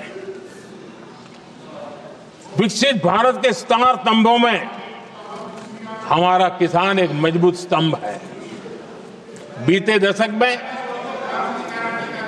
खेती के बजट में 10 गुना वृद्धि की गई है, 10 टाइम। 2014 के बाद की बात मैं बताता हूं, और ये बहुत बड़ा जंप है। आदरणीय अध्यक्ष जी, आज जो लोग यहां किसान की बातें करते हैं, 2014 से पहले यूरिया मांगने पर लाठी पड़ती थी, रात रात कतारों में खड़ा रहना पड़ता था, और वो जमाना था जब खाद किसानों के नाम पर निकलती थी लेकिन खेत में नहीं पहुंचती थी, कहीं और ही काले बाजारी में, और 1 रुपया 15 पैसा वाला हाथ की सफाई का खेल चलता था। आज किसान को पर्याप्त खाद मिल रही है। कोविड का महासंकट आया, सारी सप्लाई चेन डिस्टर्ब हो गई, दुनिया में अनाप शनाप दाम बढ़ गए, और परिणाम ये हुआ कि क्योंकि हम यूरिया पर डिपेंडेंट हैं, हमें बाहर से लाना पड़ता है। आज भारत सरकार को जो बोरा यूरिया का 3000 रुपए में पड़ता है, सरकार ने वो झेला और किसान को 300 से भी कम कीमत पर दिया है, 300 रुपए से कम। किसान को ज्यादा से ज्यादा फायदा हो, इसके लिए लगातार हम काम कर रहे हैं। आदरणीय अध्यक्ष जी, किसानों को सस्ती खाद मिले, इस एक काम के लिए पिछले 10 साल में 12 लाख करोड़ रुपया खर्च किया गया है।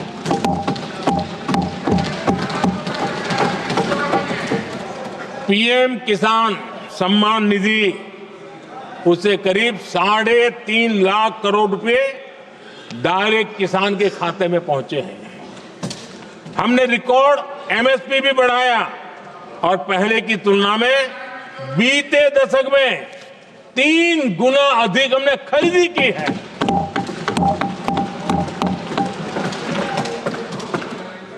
किसान को ऋण मिले, आसान ऋण मिले, सस्ता ऋण मिले, उसमें भी 3 गुना वृद्धि की गई है।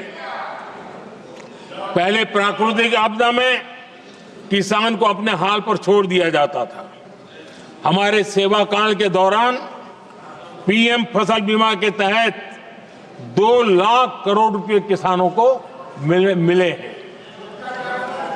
आदरणीय अध्यक्ष महोदय, सिंचाई के लिए बीते दशक में अभूतपूर्व कदम उठा गए हैं, और जो लोग संविधान की बातें करते हैं उनको ज्यादा ज्ञान नहीं है, ये भी दुर्भाग्य है।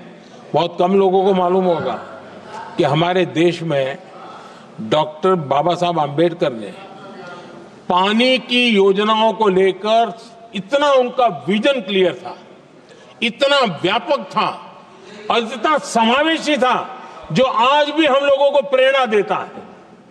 और 100 से बड़ी सिंचाई परियोजनाओं जो दशकों से लटकी हुई थी, हमने उसको पूरा करने का अभियान चलाया ताकि किसानों के खेत में पानी पहुंचे। बाबा साहब का विजन था नदियों को जोड़ने का। नदियों जोड़ने की वकालत बाबा साहब आम्बेडकर ने की थी, लेकिन सालों तक, दशकों दशक बीत गए, कुछ नहीं हुआ।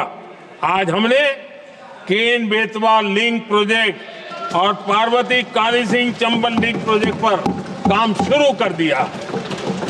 और मैं तो गुजरात में कई नदियों को इस प्रकार से जोड़ करके नदियों को जिंदा करने का काम करने का मेरा सफल अनुभव भी रहा है। आदरणीय अध्यक्ष महोदय, हर देशवासी का इस सपना होना चाहिए, हम सबका सपना होना चाहिए कि दुनिया के हर डाइनिंग टेबल पर made in India food packet क्यों न हो। आज मुझे खुशी होती है जब भारत की चाय, इसके साथ साथ अब हमारी कॉफी भी दुनिया में अपनी महक फैला रही है, बाजारों में धूम मचा रही है। इवन हमारा टर्मरिक कोविड के बाद सबसे ज्यादा मांग बढ़ी है। आदरणीय अध्यक्ष जी, आप जरूर देखेंगे आने वाले समय में हमारा प्रोसेस सी फूड, और जिसको लेकर कुछ लोगों को पता नहीं कब क्यों दर्द हुआ, बिहार का मखाना दुनिया में पहुंचने वाला है।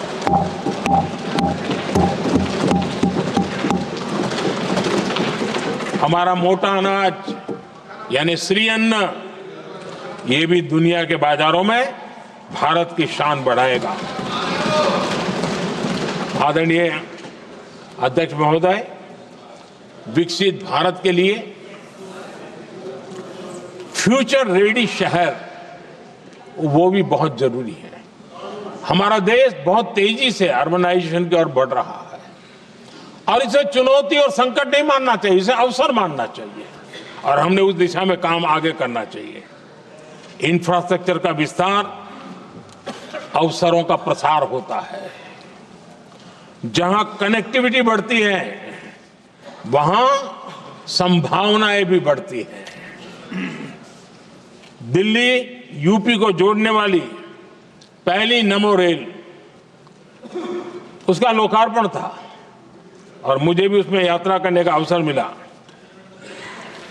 ऐसी कनेक्टिविटी, ऐसा इंफ्रास्ट्रक्चर भारत के सभी प्रमुख शहरों को पहुंचे, ये हमारी आने वाले दिनों की जरूरत है और हमारी दिशा है।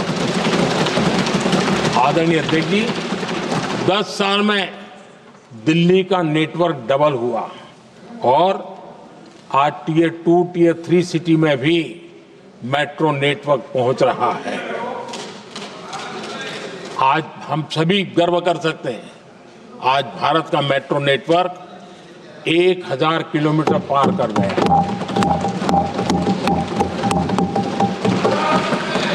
और इतना ही नहीं, वर्तमान में 1000 किलोमीटर और उस पर भी काम चल रहा है। यानी हम कितना तेजी से आगे बढ़ रहे हैं। आदरणीय अध्यक्ष जी, प्रदूषण को कम करने की दिशा में भी कई इनिशिएटिव भारत सरकार ने लिए हैं।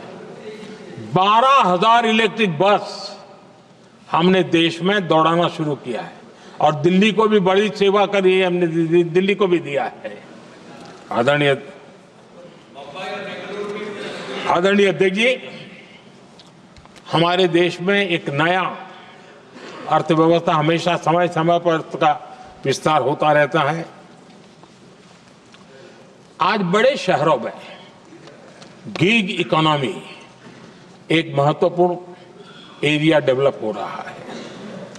लाखों युवा इसमें जुड़ रहे हैं।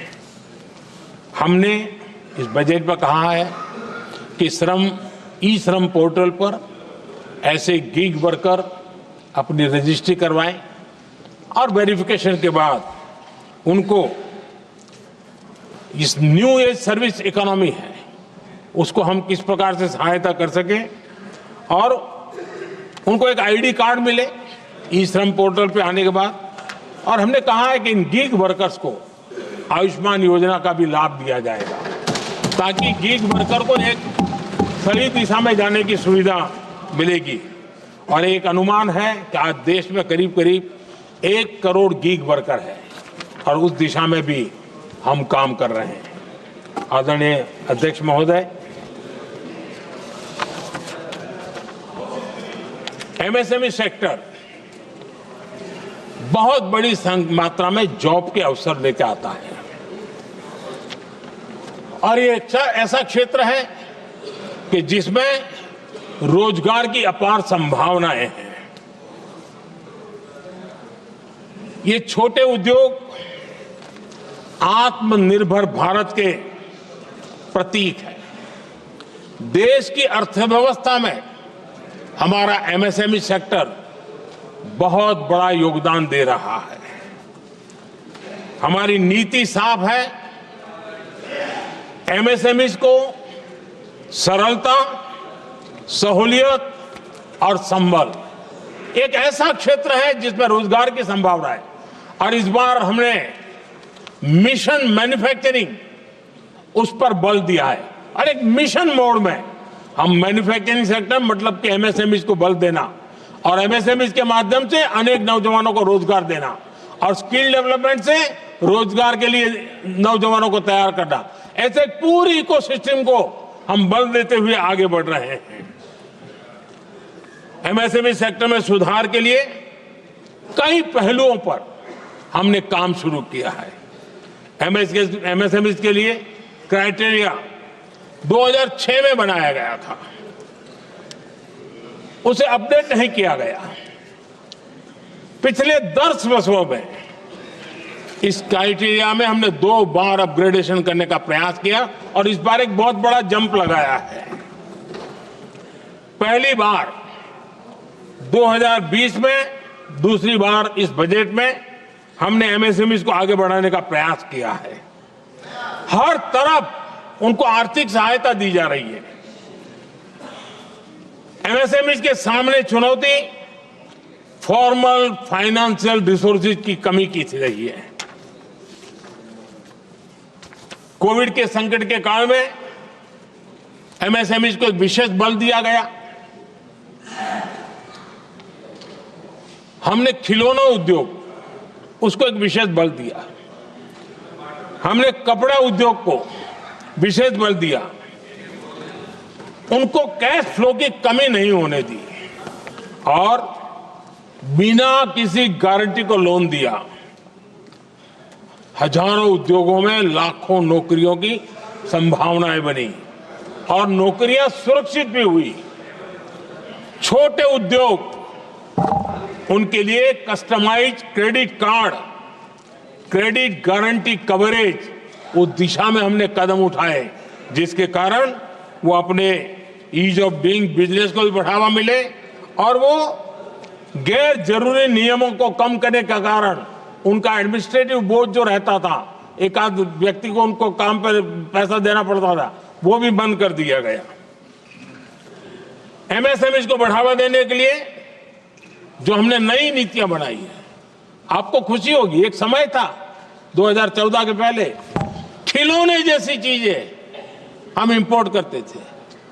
आज मैं गर्व से कह सकता हूं कि मेरे देश के खिलौने बनाने वाले छोटे उद्योग आज दुनिया के अंदर खिलौने एक्सपोर्ट हो रहे हैं।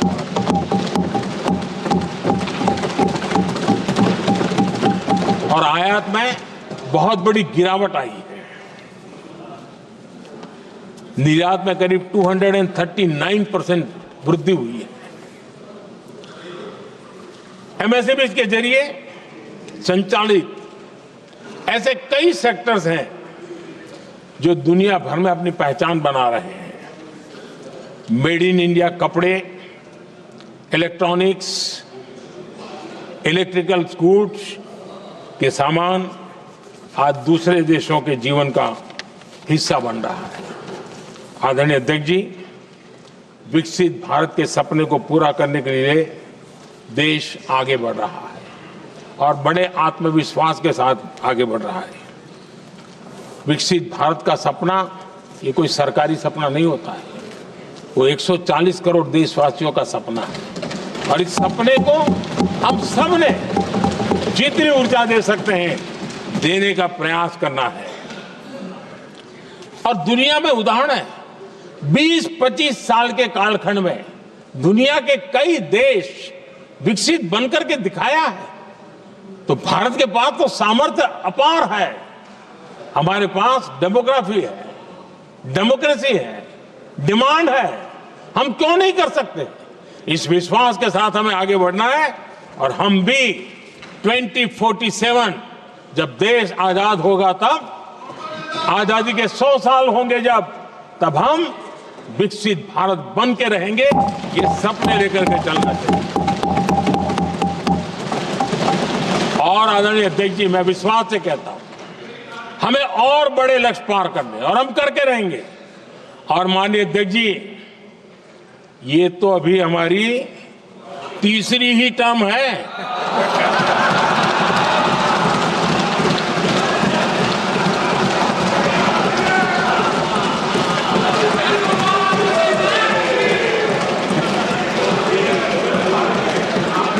हम देश की आवश्यकता के अनुसार आधुनिक भारत बनाने के लिए, सक्षम भारत बनाने के लिए और विकसित भारत का संकल्प साकार करने के लिए हम आने वाले अनेक वर्षों तक जुटे रहने वाले हैं।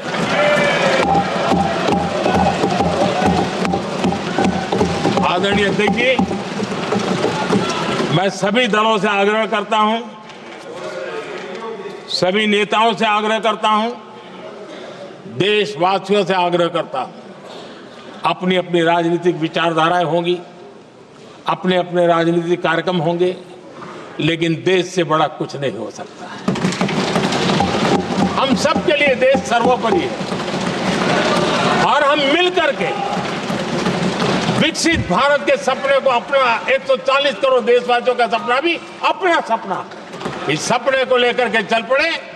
देश विकसित होगा, हमारे बाद की जो पीढ़ियां होगी वो कहेगी कि 2025 में एक संसद ऐसी थी जहां बैठा हुआ हर सांसद विकसित भारत के सपने के लिए, पूरा करने के लिए काम कर रहा था। आदरणीय अध्यक्ष जी, मैं राष्ट्रपति जी के अभिभाषण पर अपना धन्यवाद व्यक्त करते हुए आपका भी आभार व्यक्त करता हूं, सदन का भी आभार व्यक्त करता हूं।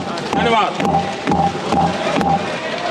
धन्यवाद प्रस्ताव पर श्री अमरा राम जी, प्रोफेसर सौगत राय जी, श्री NK प्रेमचंद्र जी, सुधाकर सिंह जी, श्री लालजी वर्मा, विशाल दादा, प्रकाश बाबू पाटिल एवं टी सुमिति ने अनेक संशोधन प्रस्तुत किए गए हैं। अब मैं सभी संशोधनों को एक साथ सभा में मतदान के लिए रखता हूं। प्रश्न है कि माननीय सदस्यों द्वारा प्रस्तुत सभी संशोधनों को स्वीकृत किया जाए। जो सदस्य पक्ष में हाँ कहें, जो विरोध में ना कहें, मेरे विचार में निर्णय ना वालों के पक्ष हुआ, ना वालों के पक्ष हुआ, संशोधन अस्वीकृत हुआ। अब मैं राष्ट्रपति के अभिभाषण पर धन्यवाद प्रस्ताव को सभा में। But there you just saw India's Prime Minister Narendra Modi replying on the motion of thanks to the President's address. And in his address, Prime Minister Modi touched upon a number of issues including infrastructure development, cleanliness drive, efforts to alleviate poverty, startups and new tax scheme among others, the government's push in education and medical sector. He elaborated on how the pace of overall development and bringing out of poverty of people in the country has been far faster. It's outpaced the development in the country since independence over 5 decades in just the last 10 years that his government has been in power. He also cocked a snook at the opposition on several issues from appeasement to issues of doing photo ops in the homes of poor people, all or living in luxury while talking about working for the people. And at the same time, he also mentioned as a parting shot that his government has only completed 2 terms till now, and it's just the beginning of its 3rd term. And he said that till the goal of a developed India in 2047 is achieved, his party, his people will be around to serve the nation for a much longer time. To talk about the PM's address there as a motion of thanks to the President's address, we have with us senior journalist Shekhar Iyer. Shekhar, what do you make of that address of Prime Minister Modi? He spoke for over 1.5 hours, responding not just to what the opposition said, but also elaborating on what the President herself had said in her address at the start of the budget session of Parliament.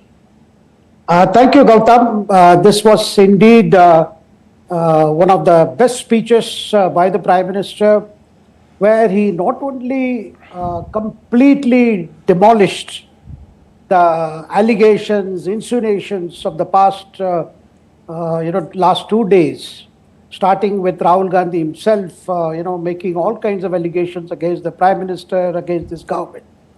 So what we saw today was Prime Minister reflecting the confidence of his government, which is now into its third term, in matters of its conviction, in matters of its clarity as to what are the country's problems, how it is going about solving it, and on the basis of the record of, pulling out more than 25 crore people out of the poverty line, as it were, and that kind of confidence when it comes to different areas, the kind of work that has been done in the last 10 years, and what has been achieved, what is the purpose behind some of the decisions.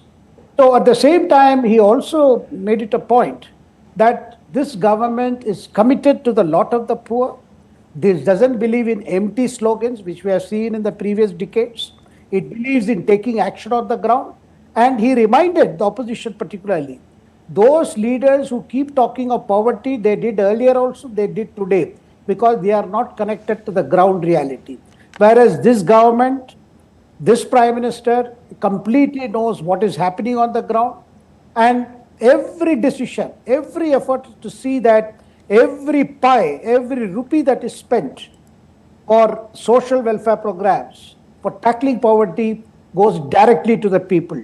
So overall, you can see a sense of confidence of the Prime Minister, sense of clarity of approach, sense of a tenacity of purpose. And thereby, he demolished the allegations that were made by the opposition in the course of the motion of thanks to the President's address in Lok Sabha. Okay. And he also took on the opposition in terms of how comments were made about the President herself. Yeah, indeed. He said, look, this President's address is actually it is reflecting the views and the policies and programs of the government. Just as the governor's address in the state reflects the views of the state government. So, therefore, to pick on the President, to make personal remarks on the President, is not at all civic. I mean, to say the least.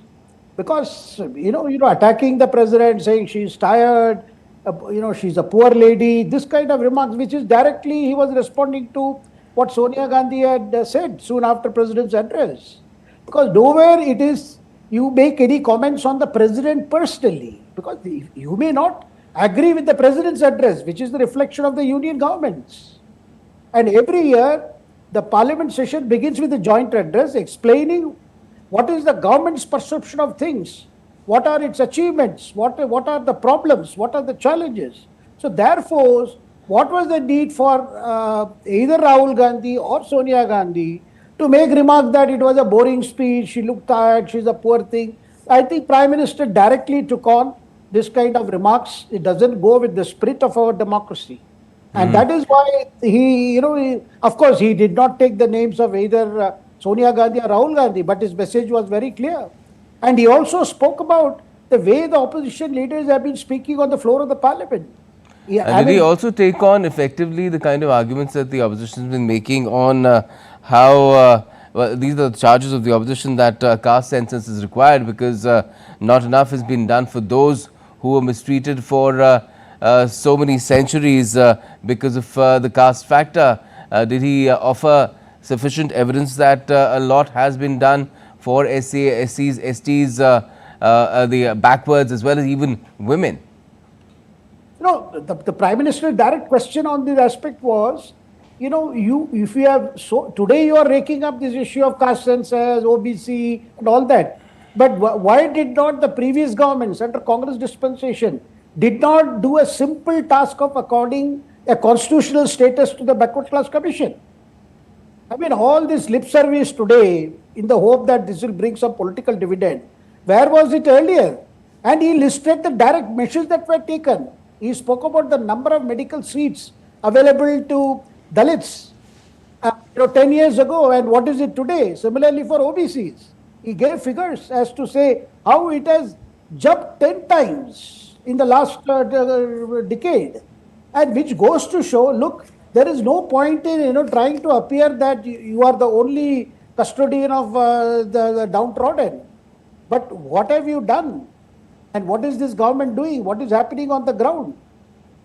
And also, the fact that, you see, a party that was in power for more than 5 decades, people belonging to that party are today talking as if that they never had a record, that they were never in power, and as if all the problems are on the shoulders of Modi, and that the Modi is not able to do anything. And Shekhar, although these remarks and what's been happening in Parliament is not really directed towards what's happening in Delhi, but it is an election in Delhi tomorrow, do you think the things that were said in Parliament by Prime Minister Modi, by others as well, to what extent are they of relevance to the voters of Delhi now? Today, the Prime Minister did not mince words in saying, what is happening in the name of governance. Particularly, he mentioned leaders who have spent crores on their own toilet in their official residence. That was a direct reference to Arvind Kejriwal and the Sheesh Mahal controversy. At the time of COVID, the Delhi government spent 33 crores on the official residence of the Chief Minister. That is Kejriwal's residence. So he said, look, these are the leaders. And he also talked about, have you ever seen anybody belonging to the scheduled caste or scheduled tribe family, 3 members inside Parliament? Which is again a direct reference to Gandhi family. Sonia Gandhi is member of the Rajya Sabha, Priyanka Gandhi is a member of the Lok Sabha, Rahul Gandhi member of the Lok Sabha. As if it is entirely family incorporated. And these are the people, and today trying to show that they are the only ones who can care for them. I mean, this whole kind of narrative that is being sought. And he also cautioned the leaders. I think it was direct reference again to Rahul Gandhi to stop talking like an urban Naxal. What is it exactly, urban Naxal? See, Naxalites and Maoists don't believe in our constitution. They say they are fighting the Indian state. And Rahul Gandhi was recently quoted as using the same language, that his fight is against the Indian state. See, that political frustration because you cannot win elections is leading Rahul Gandhi to question all the institutions that were created by the constitution, then go around holding a copy of the constitution. So the Prime Minister utilized this opportunity to look, you cannot be doing this contradictory things. You talk of the constitution on one hand, safeguarding the constitution, and accuse everybody of violating the constitution. But what are you doing? And why do you think the Prime Minister advised the opposition, on the matters of foreign policy as well? He didn't address the issues that were raised by members of the opposition in their various addresses, but he said that that is something that perhaps is best avoided. Well, today Prime Minister recommended his recommended reading was JFK's Forgotten Crisis. This is a book by Bruce Riedel, and Riedel was one who was considered a US security expert. He wrote about the period when John F. Kennedy, as president, US president, handled the crisis of Tibet and also the Sino-Indian War. And the whole thing, what happened then, and in that book there are references to Jacqueline Kennedy's visit to India and how Nehru gave, more than normal attention to her hospitality and her yay. And those people are today saying, and what was the allegation made by Rahul Gandhi on the floor of the parliament? That our foreign minister went to Washington to try to coax the new administration to give an invite for our Prime Minister for the inauguration. I mean, is this the way foreign policy is conducted? So, Prime Minister wanted to remind Rahul Gandhi, look, this kind of thing, this is not foreign policy. It is very important a leader like Rahul Gandhi understands the nuances, how the foreign policy is conducted. Yes, previously we have had instances where this kind of things have happened and they have been documented in books like the JFK crisis. I mean, this is a way to tell Rahul Gandhi, better read up on your family, how the foreign policy was conducted when your family members were at the helm of affairs. And in the end, just before he concluded his address, his submission, as part of the motion of thanks, he mentioned the fact that right now the opportunity for the BJP to serve the nation has only had 10 years, 2 terms, and the third term has, well, it's been more than 6 months now. But he said that there is still a long way to go, suggesting that he might again be around when we have another election in the country. Well, I think, Gautam, what he was saying was, look, this government is here today because of the faith that the people have reposed in his leadership in the Bharatiya Janata Party. And people's mandate have to be respected and accepted. Instead of that, what we have seen right from the beginning, when the first mandate came in 2014, then again in 2019, then in 2024, the whole attempt of Rahul Gandhi and the present crop of Congress leaders is to raise questions about elections, about people's mandate, about people's choice, and also the institutions conducting the marriage. For a simple reason, people are not willing to accept their party's will. So this approach, this attitude, which the Prime Minister wanted to say, look, we are here because we have accomplished some task, and people believe that we are the ones who will deliver more, will perform more, or will outperform our previous record. And people's choice is absolutely supreme, and people choose you if you can deliver. We are not here because of somebody's mercy. We are here because people want us to serve them. I mean, this is a very, very strong message to Rahul Gandhi to respect mandate, to respect our institution, and not play a kid's game of questioning EVM, questioning Election Commission. I mean, this is something even Arvind Kejriwal is now inflicted with. I mean, every time now he has started talking on EVM just before the eve of elections. I mean, are these people really believing in democratic ideals, in democratic processes? You see, one can lose election, win election, that's a different matter. But if you don't win election, then to call the entire thing is foul, I think that is not correct, and it cannot come from people who say they believe in the Constitution. That is a point that the Prime Minister emphasized today. We must respect our institution, we must respect the people's mandate. And we are here, and yes, we have delivered on several fronts. We are out to deliver more. Viksit Bharat is not an empty slogan. And Prime Minister pointed out, what are we doing? What is the India that we are researching? What is that India that we have imagined today? So what are we doing today to reach that goal? And people's support is on that basis. And ultimately, the test will be in the People's Court. That's what's going to be happening in Delhi as the city-state goes into election for its 70 assembly seats tomorrow. But there are contests, and there are contests that will be taking place in the years to come till the next general election as well. And we'll see how these clashes proceed further. Thanks a lot for joining us for the moment, Shekhar Iyer. And that's all we have for this edition of DD India Live, but let us know your thoughts on the news of the day. For those on the go, you can get all the latest news and updates from India and across the world on DD India's mobile app. It's available on both Android and iOS. You can scan the QR code on the screen there and download the app right away. And we'll be back with more news as it breaks here on DD India. I'm Gautam Roy. Thank you for watching DD India Live.